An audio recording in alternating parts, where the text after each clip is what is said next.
Globalization has its downsides, and everywhere in the United States, people turn more and more toward their local communities for a sense of identity. In Houston, Texas, a microbrewery named after a Catholic saint is a major contributor to the community building effort. St. Arnold was the Bishop of Metz from 610 to 627, and he was known for running around the countryside telling all his parishioners, don't drink water. Water's bad for you, which was true back then. They haven't figured out drinking water sewer system, keep them separate. He said, drink beer. It's a gift of God, it's good for you. He was very popular. And he became the patron saint of brewers, so we named our brewery after the patron saint of brewers.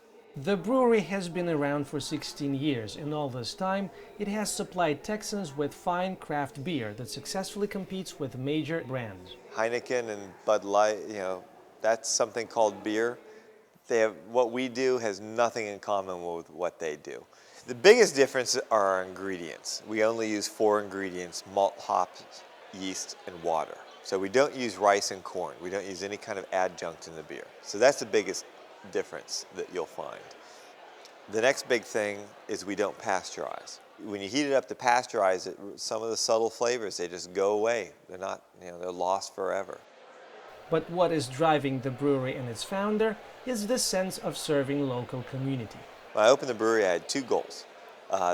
Those were brew and sell the best beer in Texas, and I defined that as make a world-class beer and then get it to people fresh, because that's always the best beer you can have. And the other part was to create an institution that Texas will be proud of. I felt like part of what I'm doing is going back and really reflecting upon the history of beer and how beer has traditionally been a part of communities, which is something that we lost in this country after Prohibition. To me, it's all about being part of the community, and that's really what it comes back to. We do 0 advertising. We're all about, get people to come in, visit the brewery, meet us.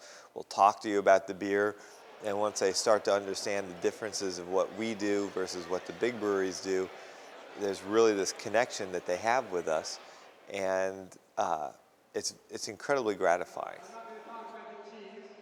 One of the great things about this country is people follow the job. If there's more jobs in Houston, people move to Houston. If there's more jobs in San Francisco, people move to San Francisco. And economically, it is tremendous.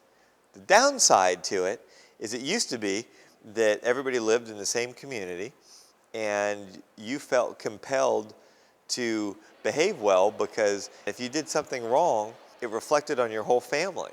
But I do think that there's a growing sense of community in the country. I mean, you see restaurants are very focused on where they're sourcing their food from now. It's not just buying it from the big food distributors and they don't care where their shrimp's coming from, Vietnam, or I think they want to know, hey, is my shrimp coming from the Gulf? I think people at heart, they need to feel, to have roots someplace and feel a connection to their community. And whether it's buying a local beer or food that's been sourced locally, I think it's more important for people today. St. Arnold's is clearly a brewery with a mission and philosophy. But at the end of the day, when all philosophy is put aside, what really counts is the beer. Fine craft beer that brings people together for a chat around a keg. I'm Daniel Levin for Voice of America News from Houston.